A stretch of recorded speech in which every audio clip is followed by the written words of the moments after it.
C'est donc cette transformation qui va retenir notre attention.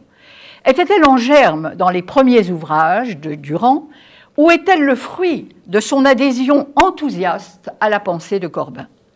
Mais cette pensée aurait-elle eu autant d'impact sur lui si elle n'avait conforté, galvanisé un ensemble de refus qui étaient déjà les siens à l'endroit de ce que condense à ses yeux la notion même de nihilisme, dont il dira en 1978, en parlant des années d'après-guerre, tous les systèmes philosophiques du vieil Occident fratricide étaient en faillite.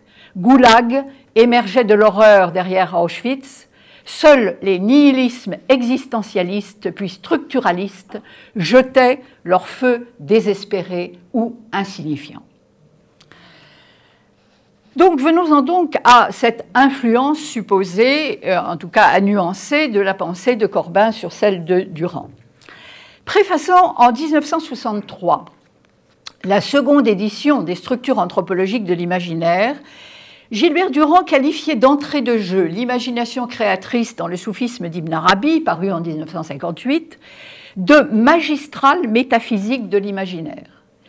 Confirmant l'orientation majeure de ses propres recherches, et Durand plaçait de ce fait même sa relation intellectuelle et personnelle avec Henri Corbin, rencontré la même année, sous le signe d'un synchronisme dont il ne cessera d'affiner la portée anthropologique.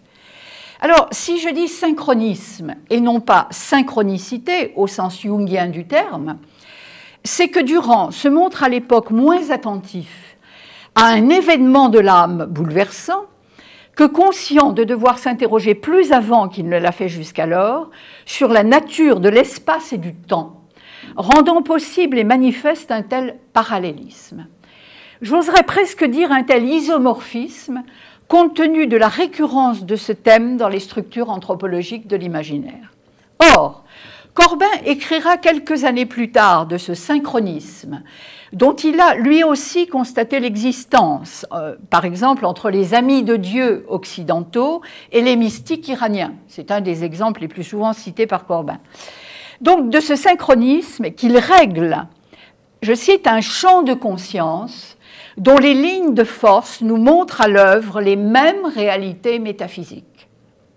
Saurait-on mieux dire, quant à son compagnonnage chevaleresque avec Gilbert Durand, dont Jung aurait peut-être pensé qu'il était constellé par un même archétype?